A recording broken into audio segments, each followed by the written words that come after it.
We have Rhonda Powell here for Macomb Community Action Department overview. Do we have a motion to receive and file? I'll make the motion. From Don Brown and from Jolette. Thank you. Hi, Rhonda. Thank you for coming.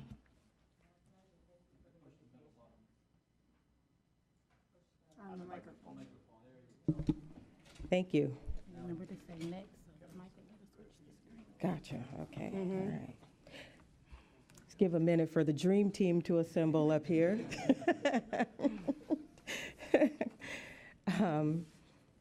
Thank you so much for the invitation and the opportunity to talk a little bit about our passion, which is Macomb Community Action, and to share. I know some of you may be familiar with Macomb Community Action, but it's great to present it again as we have done, just grown by leaps and bounds, and been doing a lot of great work over the past couple years. So, and I'm not biased at all. Next. That didn't work. Next. You just have to push the space bar. Oh, okay, see? All right. In this slide, I wanted to just share about the current operations. Macomb Community Action, as many of you will know, has been our name over the past 2 years now. We changed the name on the heels of a pretty expansive strategic planning process that we embarked upon, and really it was a great project because the team really took it on, and we took volunteers and victims from all across the agency and took an opportunity to really look at what we do and how we do it. So currently, 1964 is when the agency was initially established in Macomb County. And today we have 3 divisions: Community Services, the Office of Senior Services, Children and Family Services, which is something new as well. Our budget is approximately $41 million. And as demonstrated on the slide, a huge chunk of what we do is supported by federal dollars. We also appreciate the continued support we receive from this body as well. Currently, we have 294 staff members, but at full capacity, we're about 320 staff. So we have some vacancies right now, and positions that came out of the current budget process as well. And then we just added a little piece there to show just exactly how that budget breaks down.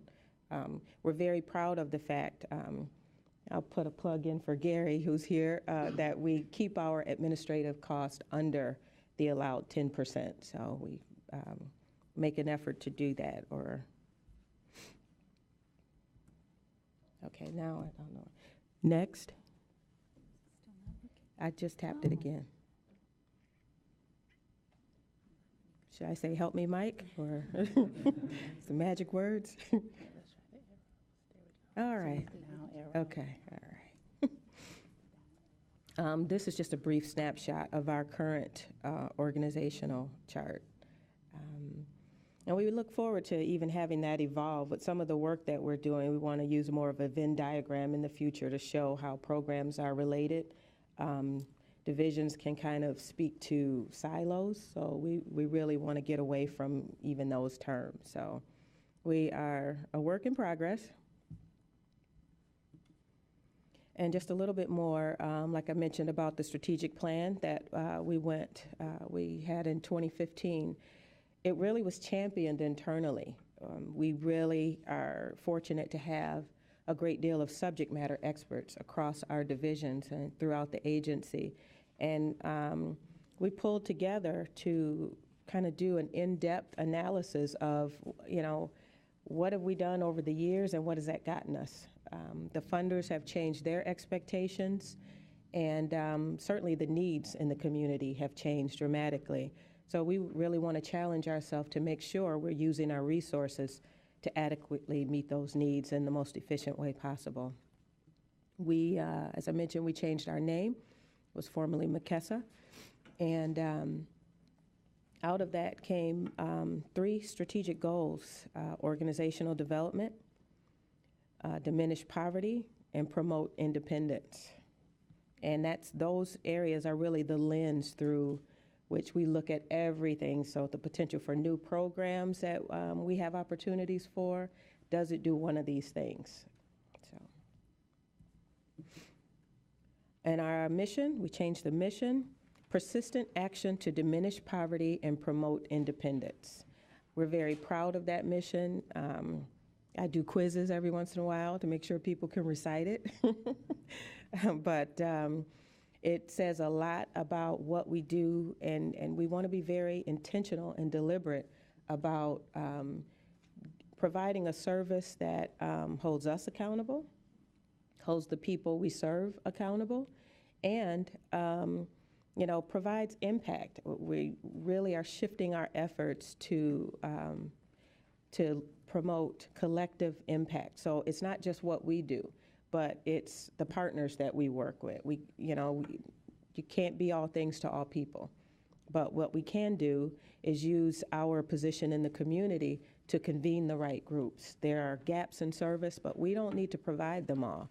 We can be a tool in helping to make sure that they exist and are resources available for Macomb County residents, many of which are our most vulnerable. So that's an area we truly pride ourselves on. And then we have our list of values as well. Our people, diversity and inclusion, customer-centered services, accessibility, equity, and parity. And some of that you see through the lens of our family resource centers that we have, where we provide services and co-locate some of our nonprofit partners to do the work and to address the accessibility issue as well. In Macomb County, transportation has been a huge ongoing issue. So the way that we position ourselves to provide service is important. And of course, advocacy. You can't do this kind of work without advocating for the people that depend on you. So I'm going to call up Joe Cooke, who is the Division Director for our Community Services Division. And Joe has been with Community Action for 17 years? 16, I gave him an extra year. Joe Cooke. Thank you, Rhonda. Good afternoon, Madam Chair and Commissioners. I'd like to briefly just go over a few of the programs that fall under the community service category. The first is our chore program, and Macomb Community Action's chore service assists senior citizens with home maintenance, such as grass cutting during the warm months and snow removal during the winter months. The program is available to persons age 60 and older and who are residents of targeted areas of the county. These services allow seniors to stay in their homes and maintain a feeling of independence. Another is our Home Injury Control, or HIC program. This program is to prevent injuries in the homes of disabled or frail seniors who may not otherwise be able to afford such devices. This is a one-time service provided to seniors over 60. It includes the installation of devices such as grab bars, transfer benches, handheld shower heads, and toilet assist rails. These services are targeted to create a sense of bathroom safety and prevent falls. When available, seniors are also eligible for temporary aluminum ramps when those are available. Another one of our programs is the transportation program. Our agency program provides transportation services to essential medical appointments for qualified county residents. We offer a fleet of vehicles that includes some vehicles equipped with hydraulic wheelchair lifts. The program also provides coordinated services with other agency programs, such as Meals on Wheels and our Adult Day service. And we also partner with various community partners, such as MCHAP, Michigan Works, and the Circuit Court. Another program is our weatherization program. This program performs the installation of various energy-efficient measures designed to conserve energy and reduce utility expenses in residents' homes. These improvements can reduce energy use and save residents an average of 30% on heat and utility bills. These measures can include wall and attic insulation, air leakage reduction, furnace repair and replacement, and last fiscal year, we weatherized 146 homes in the county. And lastly, for Community Services Division is community development. These programs focus on programs that are funded through HUD and include the Community Development Block Grant Program, the Home Program, and the Emergency Solutions Grant. The county's program services 21 local municipalities, not including the communities that receive their funding directly from HUD, and those would be Sterling Heights, Warren, Clinton Township, Roseville, and St. Clair Shores. These funds may be used for a range of activities, but must all benefit low and moderate income individuals. Each community receives an allocation based on population and need. Communities then select projects based on local input from their residents. Eligible projects include improvements to senior citizen centers, water and sewer upgrades, park improvements, as well as street and sidewalk programs. The programs also provide funding for targeted home rehabilitation projects around the county. I'd like to bring up now my colleague, Kristie King. Oh, I'm sorry. That's okay. Just to kind of provoke thought as the PowerPoint, as the presentation is going along, some of these programs that we have, you'll hear across the agency, complement one another, like CHORE and historical community development programs like home rehab and that. And we've really made an effort to kind of use those together, where in the past they were used more separately, and we did separate intakes even for them, but those are some of the areas that we've consolidated. So our next, and we'll take any question. Did you want a question now, or did you want to wait till we were all finished? We thought it might be easier while the person's Okay. up speaking, we could Okay. ask We'll come questions. back So up does to it. anyone have any questions for Joe? It looks as if Leon is up. I was going to wait till the end. You prefer to wait till the end? Okay. Bob? Thank you. Jed, just, what's it called? Oh, Everybody's I'm sorry. laughing. Wait. Weatherization, I'm just curious, the Joe. stimulus package from 10 years ago, Good job. from what I recall, weatherization was a position that we were able to add one or two because of that. We did. Due to the era, we were able to really ramp up the weatherization program. We received quite a bit of federal dollars under the stimulus program. We purchased a lot of vehicles. We were able to hire a lot of staff, and we weatherized probably 2,400, 500 homes during that time. Unfortunately, what goes up sometimes comes down, and as quickly as we were able to build it up, we had to downsize when those dollars went away. How long ago was, how long did that program last? It was Of stimulus? 2009 through 2012. So 3 years, the federal Three government to four, gave yeah. you more money, and now Correct. it went back down. It went back down to pre-existing Okay. amounts. And my question that maybe all of you don't have to answer now, but just looking here that your budget's 41 million, 56% from the federal government. Obviously, you're always looking at that over time if they're increasing it or decreasing it. And what's the word out there that you guys worried that you're going to be cut? And Well, anything concrete, and what are your thoughts on that? Thank you, fortunately, a Sheriff. lot of our programs enjoy a lot of bipartisan support in Congress, and we've had some very good allies on both sides of the aisle. To be honest with you, the budget that was proposed a couple of months ago would gut some of these programs, but we're confident going into these budget negotiations that we have enough support on both sides of the aisle that we won't see, hopefully, a lot of significant cuts to these programs. Last question, Madam Chair. So how much would that equate to the proposal to cut some of your department? Any idea in terms of percentage or numbers here? Gary might be able to, I mean, it would be I mean, that's a devastating. lot of money. You Yeah. have a big department Yeah. in the federal government. That's a lot of money. So Yeah. we have to be prepared. Right. A lot of that these if that programs. happens, what are we going to do? That's, Yeah, a lot of these programs would cease to exist. so, thank you. Yep. Rhonda's got some. Yeah, and one of the things that we've done is look at creating an essential operations plan, because we have to have measures in place to understand how to, first of all, if there is a shutdown, a federal government shutdown, that affects us as well. So making sure that we have some measures in place, and we're already, it's one of the reasons why we need to look at how these programs are coordinated with other existing funding sources. So programs that come from different pots of money that might be supported through some CDFIs that invest in local programs for community development.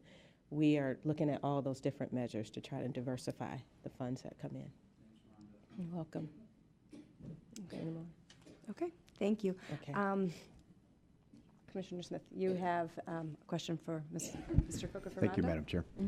Kind of piggybacking on what Rob said, we're seeing this in the area agency on aging. We're seeing it in the community mental health. And, you know, obviously you do have to at least be concerned that something like this might happen to your department. And I would really, I know you guys, you just gave a little explanation of what you're doing, but I'd really like to, you know, hear at least maybe, you know, down the line on what we're doing on the just-in-case side of things, right? Because you always have to anticipate that the worst is going to happen.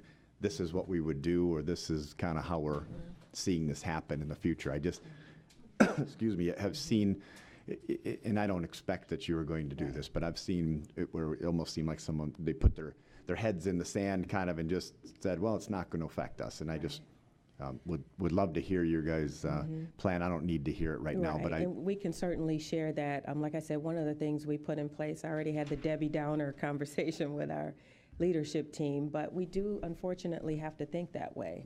And we have to understand what a worst case scenario, what that impact would look like. And we're still really going through that process to see, because it not affects only us, community action, but what are the other impacts across the county that, you know, and how should we be working together to make sure we're not, you know, duplicating efforts where we could be more impactful working together. Great.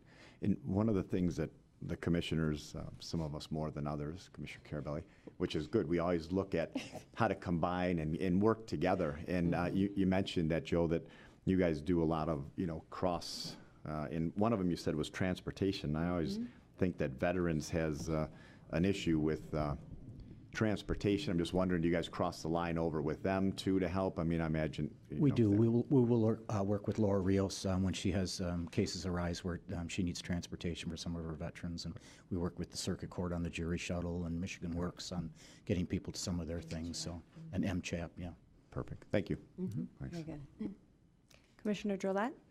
Thank you, Madam Chair. Just a couple questions for the gentleman with Senior Services. The weatherization program, how much on average is it per project? You said there was about 146 projects or so. Do you have an idea what that is, what the average expenditure is per project that we help with? Typically, the average per job cost that we are allowed is about $6,400. $6,400? Yeah, typically we don't get that high. In years past, back in the 80s and early 90s when we were doing full-out window replacements and things like that, we found that those type of measures were eating up a lot of that budget. So we try and stay away from the bigger items like that, and over the years the Department of Energy has eliminated some of those measures. So we typically don't get close to that $6,400 amount, and that allows us to weatherize more homes and have a bigger impact. Is it a means-tested program, and what is the threshold for someone to get some help with that type of a program? It's based on income. A family can apply through one of our community action centers, and they provide their income information, home information, whether they're renters or they own the home. We work with them on that, and then we go out and do a full energy inspection on the home. We run diagnostic testing to see what we can do to tighten up the home, ensuring that we don't over-tighten the home and make it unsafe by being too tight. We have contractors that are vetted through the county through purchasing that go in and do the work, and then we go back and run those diagnostic tests again to make sure everything is as it should be. Okay, and just last question on this, Madam Chair, thank you. What percentage of folks that request help with this program are you able to help? Is it, you know, 20%, 50%, 90%? Of those who want help with that particular program, how many can you actually help? Very rarely do we turn anyone away from, and it would have to be an instance where there's no heat or electricity in the home or something like that, big gaping holes in the roof that need to be addressed before we could weatherize the home. Typically, we're far into the 90s as far as percentage of people we're able to help that seek help for the program. Then what happened after the federal stimulus package money ended? It sounds like you're helping a lot more folks. Do they not request help? How did you find more folks to help if you're already serving 90%? Well, for many years, we ran waiting lists that were months and months long just to get an inspection. The stimulus package helped us catch up on that. We typically don't advertise the program because we have an adequate number of people who apply for it. And one thing about that program is once you're weatherized, we can't weatherize your home again. So there are a full stock of homes in the county that have been weatherized over the years that we'd like to go back because they haven't been done since, I think the cutoff date now is 1993. Anyone prior to that, we can re-weatherize again, but anyone after 1993, we can't go back, unfortunately. Yeah, thanks, that's very helpful. You're Thank you, welcome. Madam Chair. Thank you. Commissioner Leonetti? Thank you, Madam Chair. I guess this question for Ms. Powell. Hi. Rhonda, please. Oh, okay, Rhonda, no problem. You can call me Rob, too. Oftentimes in my other career as an attorney, I represent some property management companies. And oftentimes I'm on the side of evicting people who aren't paying their rent. And oftentimes those folks, once they get a judgment, go to Macomb Community Action and work a way to try to come up with the funds in a certain amount of time. What percentage do you think in your department do you have on those kind of situations, just out of curiosity? I don't know that we track that separately, Okay. but I know that Linda's going to talk a little bit about the what we do in our action centers. But that's another area where we coordinate that, because rarely is one organization that's paying the entire balance. That's because true. it's usually a cumulative Yeah. balance. And so we work with DHHS, maybe one of the like Salvation Army, one of the churches, to help St. Vincent de Paul, to kind of, and then usually the customer has a percentage to come up That's with right. as well. So the percentage that are specific to evictions, I'm not sure, but I Okay. can certainly check and let And, you you know. know, you did bring up something that I noticed, and I think you stated in your opening statement, that I found Macomb Community Action was very aggressive in getting these other organizations, St. Vincent de Paul, a church, other groups to come in and help out with the tenant. And so, you know, part of my questions is also a compliment to you, because many times I've seen it where, you know, we thought the person was going to be evicted, and because of Macomb Community Action and their efforts in getting, it's not their money, it's not the county's money, it's not the federal government's money, it's actually charitable groups that often come forward and help to keep the tenant there. And so I do like your persistent action to diminish poverty and promote independence. I've seen your persistence, so Thank you. Thank you. We take pride in that, and that's why I call them the dream team. Okay, thank you. Commissioner Carabelli? Thank you, Madam Chair. To go back, Commissioner Drollet mentioned some questions about the weatherization, and I have a few more about that, and then the Stop home leaving, Joel. rehabilitation. When you brought up that the home is inspected before and after, that's an independent inspector, correct? No, that is a county employee. So when a county employee goes out and they're doing the reading of the windows if it needs to be done, it's an county employee that's going out there and doing the inspections before and after. Correct. And that's covered in the administrative cost? Yes. That's the administrative cost of it. Then the next question is these contractors, the current contractors that are working, how long have they been working directly for the county? I would say one of the three main ones has probably been with us for 25 years. Two of the three probably came on right about the time we ramped up with ERA and have been with us since then, so probably 2008 or so. Okay, so all three contractors have been with the county for quite a period of time, and it's an average of $6,400 per home, is that what you said? That we're allowed, yes. And what was the overall budget for that, again, I apologize? For the current fiscal year that we are in, for the weatherization program, as the Department of Energy portion of it was $653,000, and then another portion that comes out of the LIHEAP block grant was $278,000, so under $1 million. Under $1 million. Thank you. And so my question is that these contractors have been with us for quite a long time, and it's just under $1 million worth of work. And out of the three contractors, is this work divided up equally into thirds, or is this work divided up, you know, one's getting 50%, and the other two are splitting 25%? Is there a certain mixture on this? One of the things we do when we do an RFQ is gauge capacity. Some contractors are bigger than others. We have a scoring system that we use. Contractors have a certain amount of time that they have to turn jobs back in. If they're not meeting those benchmarks, then work is reallocated to other contractors because we don't feel it's fair to subject the customers to long waits and that type of thing. So within your three contractors you had for the last few years, you've taken work from them and given it to one of the other contractors, or has it all been running pretty smoothly? Very rarely do we have we had issues with contractors. I think it's because of the relationships we've had with them over the years, and they know how the system works. And when we do these RFQs, it's a very small fraternity of contractors that actually bid on these work, and outside of the 3 that normally do it, there's usually not any others typically that put in for the work. So RFQ, not an RFP? Well, we do RFQs and RFPs. And this isn't per individual, this is per the calendar year, or how is that done? We do it biannually on the fiscal year. Our program year for this program runs July 1st through June 30th. So you're doing it for that fiscal year, you're going back out, and typically only the 3 contractors that's been doing it for quite a few years are the only ones that are really doing it? Typically, yes. We advertise it, we put it on Mitten, we go through purchasing, we do all of that. During the time, there was a bit more contractors that did it, and as the work started to fall off when the funding did, so did some of the contractors. All right, thank you. Thank you, Madam Chair. Thank you. Any other speakers? No? Okay, do we had the motion to receive.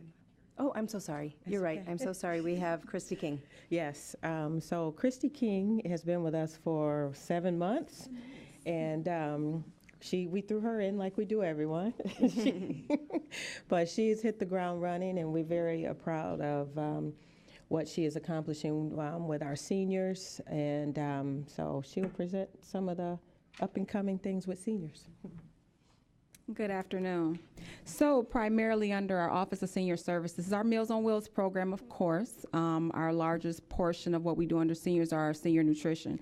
And so with that, how about I change the slide? I'm reading, you guys didn't know that. So under Meals on Wheels, we serve about 1,700 meals a day. We deliver about 1,700 with our network of volunteers, about 1,000 volunteers in our entire network, including some transportation drivers as well.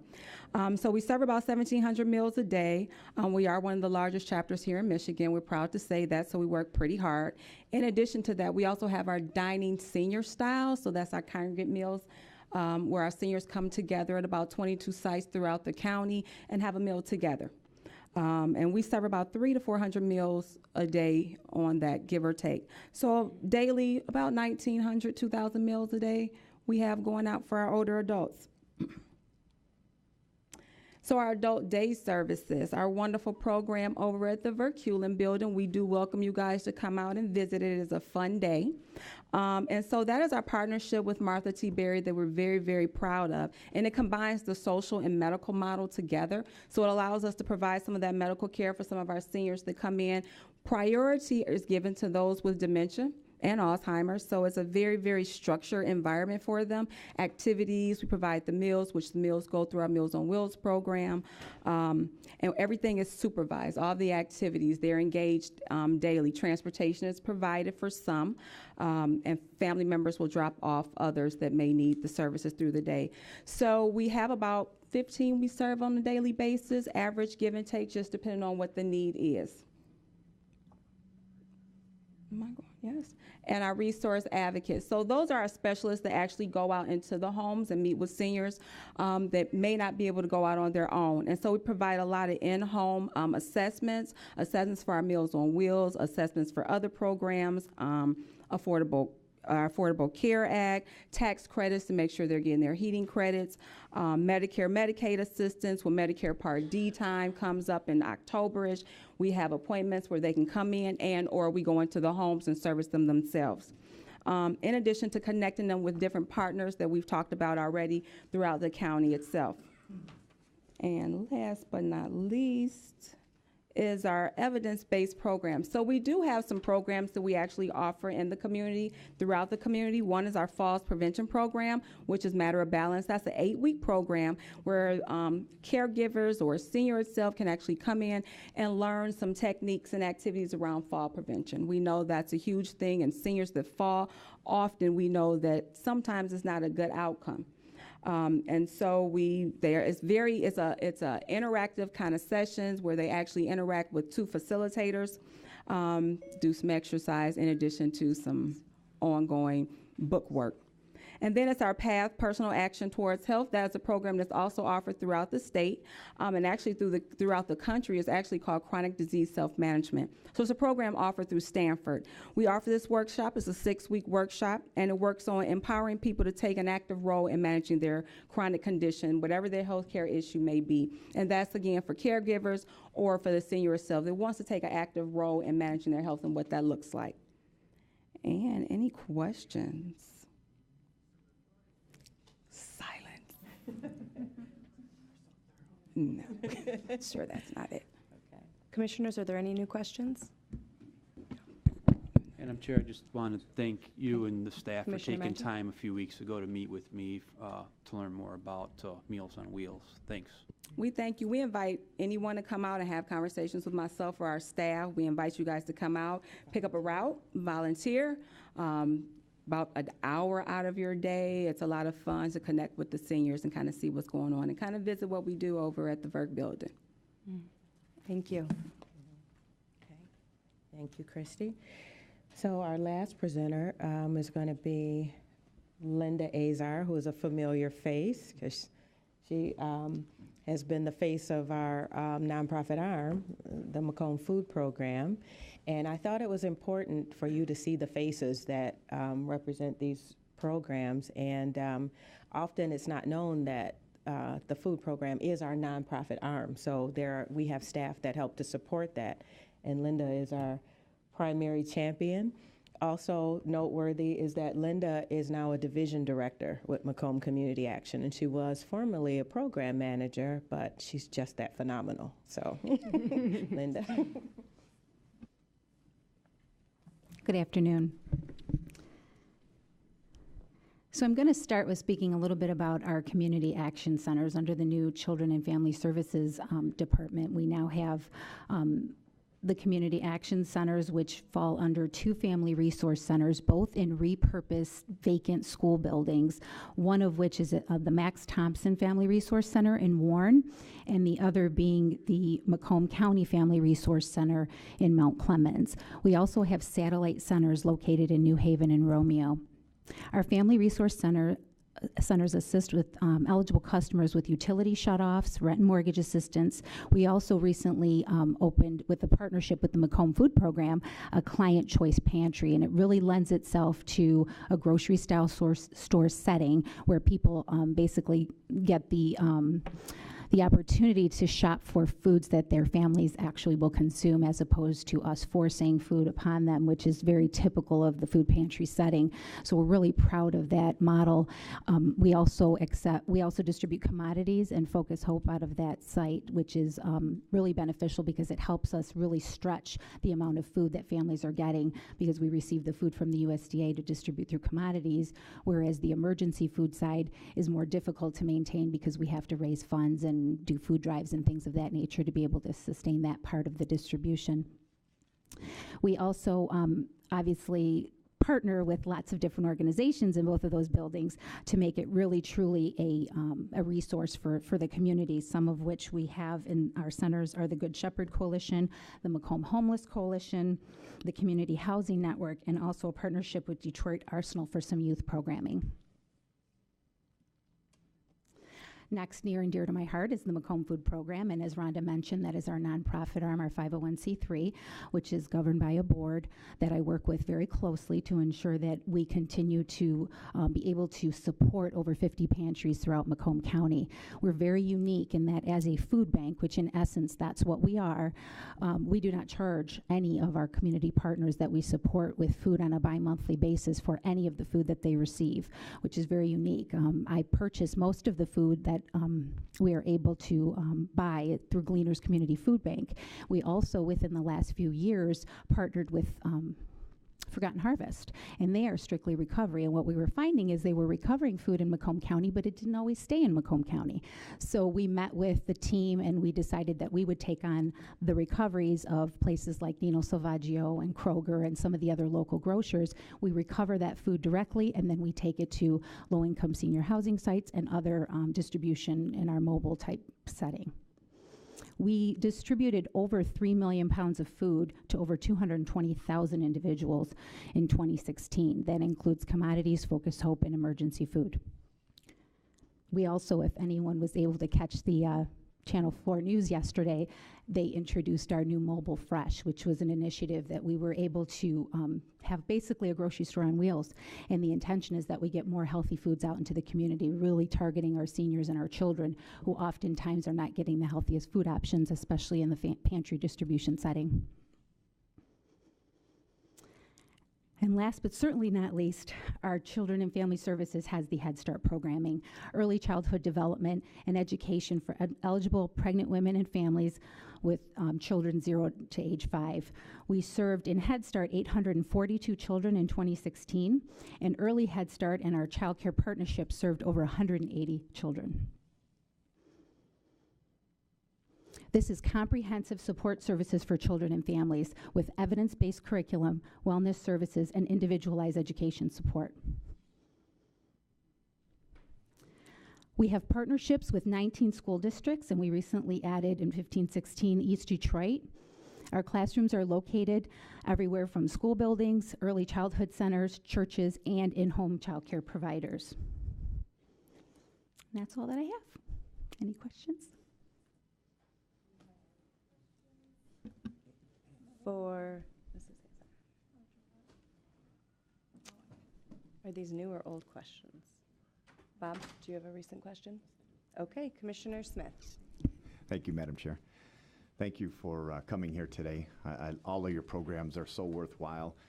I think any of you who have not been out on a Meals on Wheels run or read at a Head Start program, before you have anything to say about these programs, good or bad, you need to go out there and do that. I mean, sitting there talking with the teachers at the Head Start program about these kids and what they don't have at home and what they get out of this, it's just, I mean, it's commendable, you know, to say the least.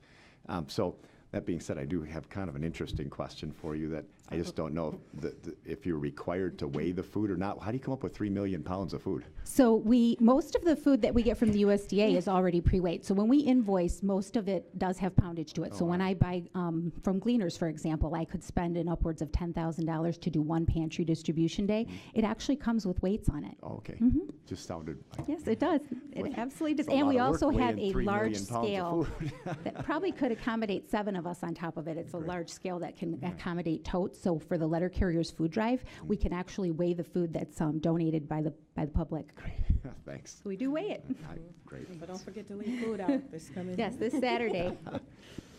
Will they be coming to the homes on Saturday? Yes, so we partner with the letter carriers, and they will distribute bags and or postcards to your home, and then you can leave them by your mailbox or your porch, and then volunteers along with the letter carriers pick up that food and take it back to the post offices. And then we have partnered with Teamsters, who actually in semis bring the food all back to the warehouse on Saturday, and then we unload it and we start boxing it through volunteers to get back out into the community. Fantastic, thank you. We'll have what? We're gonna put that on our website Okay, thank you. so that it gets some more hits. A few more people will see it. Commissioner Drollet? Thank you, Madam Chair. You weigh all that food, sounds like a large-scale operation. It was terrible. But a couple questions for Ms. Powell. On the first slide, you showed that about 25% of the overall budget comes from other sources, which is the second biggest source. What are examples of other sources? Well, we have more and more dollars that we receive from foundations because we, like I mentioned, are doing a much better job of trying to diversify the funds that come into the agency from non-governmental sources. We also included in there is our in-kind contributions, and because so much of what we do is volunteer-driven, so that is counted as well. And Gary, what am I missing? Hello, I'm Gary Cutler. I'm the fiscal person for Macomb Community Action. Roughly $7 million of that $12 million is in kind. $5 million of that comes through the food program between the commodities. Just quick, and- in kind, someone donated their services or, okay. Well, it can be a combination of services or actual products. Okay. So, for example, the food would be the letter carrier's food drive. Again, we weigh that food, we put a value to it, we record it on our books as that. We also, a lot of our programs have cost share in them where, for example, the Meals on Wheels, those people make a voluntary donation to pay for part of their meals. So that would be included in those other sources. But the major one is the donated. I also record donated volunteer times. In our Head Start program, we're required to have almost $2 million of non-federal funds, which comes in matches. When Bob mentioned people reading in the classroom, we have, when someone sits on our board, advisory board, some of that time goes in, is valued at, for our executive board, would be valued at Rhonda's pay. For our policy council, again, because they're decision makers, we value them at program managers' pays. So a lot of it is in kind and the outside sources, as Rhonda mentioned, we have foundations, et cetera, that aren't under state, federal, or county funds. As an example, for the first time, we are recipients of funding from United Way, and it's because of some of the changes we've made in our programs. Usually, we were not able to apply for United Way dollars because we're attached to county government. But I think we've made enough, have shifted to more of a view of community impact and recognize some of the changes we've made. So we actually now are receive funding from them too. Thank you. That answers my question. Just one last quick, one last question. You had displayed for us the strategic goals of diminishing poverty, financial stability, and educational equity. How do you measure whether or not you're achieving those goals? Well, Joe could probably bore you for a long time about our Roma goals, but we are in the process of taking each program. Part of the challenge is each program comes with their own funders that we establish in those. But taking those goals and aligning them with the agency overall goals, we use their tools to do that. So with Head Start, as an example, with Head Start, they have a very rigid list of outcomes, and we look for impacts. It's kind of, I don't want to make it too complicated, but we use the measure, and I can get you the formal sheet that would make a lot more sense than my babble, but we've aligned our overall agency goals with the programmatic goals so that we can track them. All the funders now are looking for the same thing. They're looking for those outcome measures. So it's not the same with every program, but all of them have to be tracked. Okay. Thank you. But I could share, the individual. I just know it's always difficult to quantify whether or not you're meeting some of these kind of broad goals for any. I mean, obviously we haven't eliminated poverty, but it could be much worse if it wasn't for these programs, and it's really hard to quantify. And our goal really is to reduce poverty. So looking at the programs, like Head Start is an example that I can use because I'm a product of Macomb County Head Start. So we look at not only what the kids have achieved, the measures for social development and educational readiness that are part of the Head Start program, but we're also looking at how we can go back in 3 years and partner with their elementary school to track where they are at those major transitions. So the first one would be when they take their first standardized test. So it's not clear cut for each program, but those are some of the things we're attaching to it to get the impact that we're looking for. Thank you. Thank you. And Rhonda and I, that's one thing that you and I talked about, was continuing the measure into the elementary school to follow up and see how they were doing. I love that. I also had the opportunity to see your food truck. That was I don't think it's called the food truck. What do we call it? It's called the Mobile Fresh Pantry. Mobile Fresh Pantry. It was beautiful. Very, Thank you. very, We're very proud of it. yeah. It was going to a do collaboration a lot of between United Way, the Community Foundation of Southeast Michigan, the Health Department, Ford Motor Company donated the unit, so it was definitely a combined effort by all parties to bring that dream to fruition. Yeah, Well, it's one more way that, you know, we coordinate and great things happen. good. It's excellent. Thank you so much for all that you do. It's very evident that your program is working, and we appreciate that. I think Commissioner Kraft? Thank you, Madam Chair. Thank you, Rhonda and Dream Team, for your presentation. I really appreciate it. I actually learned quite a bit. I knew some of your programs, but not all of them. And I only have one question. You offer a variety of programs, Meals on Wheels, assistance for rent and mortgage and all that good stuff. If we have constituents that contact us that are having troubles, do they just call the main line to you guys and you direct them, or are there different phone numbers for different services? How does that work? We can always direct people if they contact us through that main line, or they can go through our website. The more specific information is on the website, and certainly through our resource centers. Okay. Yeah. Great, thank you. Thank you, Madam Chair. Thank you. Commissioner Brown? Thank you. Thank you for coming. Do you partner with Samaritan House up on the north end? Yes, we actually distribute commodities through Samaritan House. How involved are you with them? How much? Well, what's we're the pretty value? involved with all of our pantries because we do offer other supportive services. We do their pantry inspections to ensure that they're keeping the food safe, because of course we want to make sure that they have the food safety guidelines because they are distributing food. We also, they pick up from us on a monthly basis for their commodities, and basically any other resources we provide educational.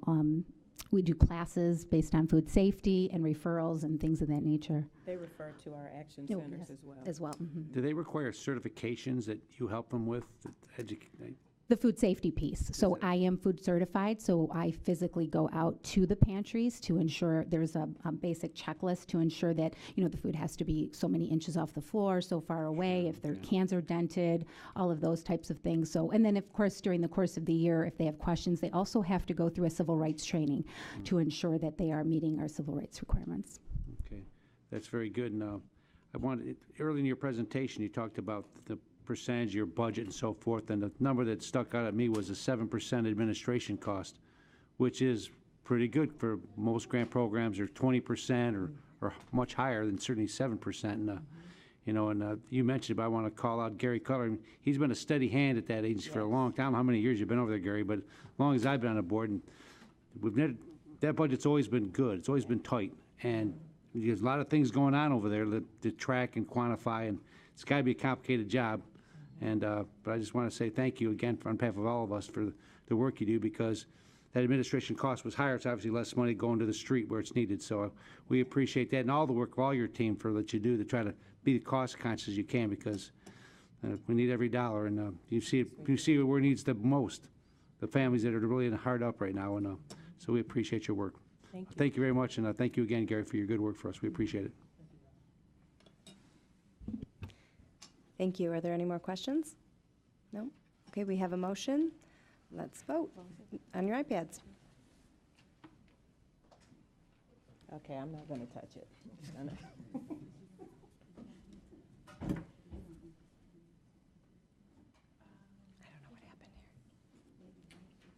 We have one more handout that would be helpful for one of the resource centers that we just did, the Thompson Center in Warren. That's just more information that'll help with those. Okay, thank you. The item is approved. It passed.